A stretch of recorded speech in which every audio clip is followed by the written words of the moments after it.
දැකලා තියෙනවද අර කන් කඩාගෙන කුණු වෙලා යන බල්ලෝ? ගහ ගහ එලවන්න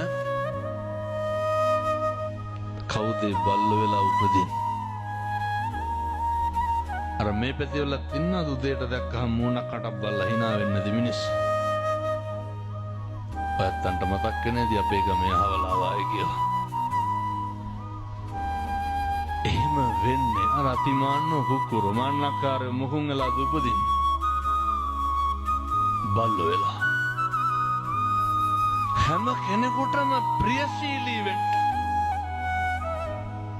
හැම කෙනෙක් දැක්කහම හිතක් පිරෙන්න කතා කරන්න පුළුවන් මිනිස්සු වෙලා ඉපදුනහම විතරයි. අදිෂ්ඨාන කරගන්න හෙට ඉඳන් කිසි කෙනෙකුගේ හිතක් නම් රිද්දන්න එපා.